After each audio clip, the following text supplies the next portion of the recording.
Secret number 2.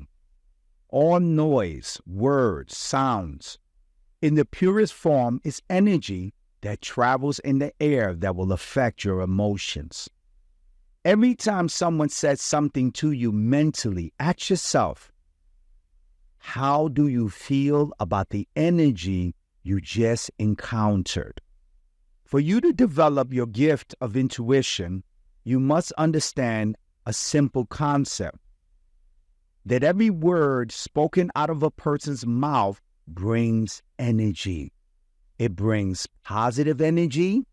It brings negative energy. It will impact the person who's listening.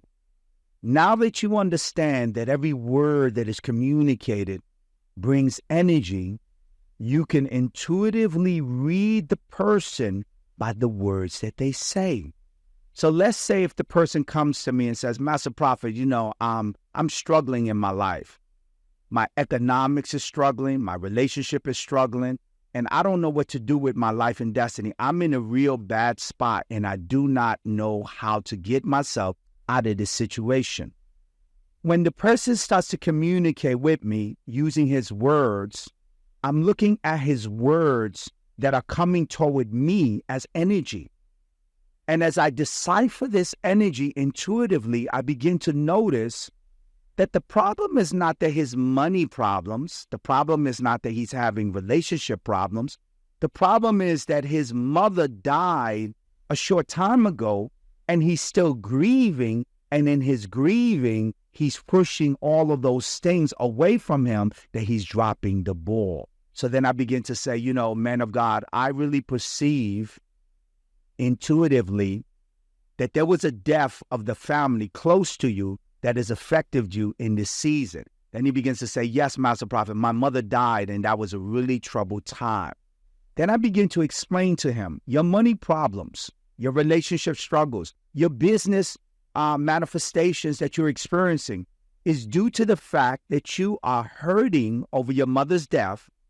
And if you begin to acknowledge this, you begin to pray to her, and you begin to relieve yourself of this pain, all of those areas that you struggle in will go away. And then immediately the person's face will light up and realize that this was the connection that was bringing them struggles in their life. Now, how was I able to see this? Because the person is communicating that my problem is with my relationship. My problem is with my job. My problem is with my business. He's using words because in between the words, there is energy. And in the energy, I was able to reveal pain. You see, when a person goes through a dramatic situation of the loss of a loved one, it causes them to want to give up in life. So no matter how much money you make, you start to give up. And when you start to give up, you drop the balls. And then you begin to start having relationship trouble. You start to have money trouble. And you start to have all of these situations. Well, if you were to really understand that the money and the relationship struggles is not really the struggle, it's the pain that you don't want to deal with that's causing these manifestations.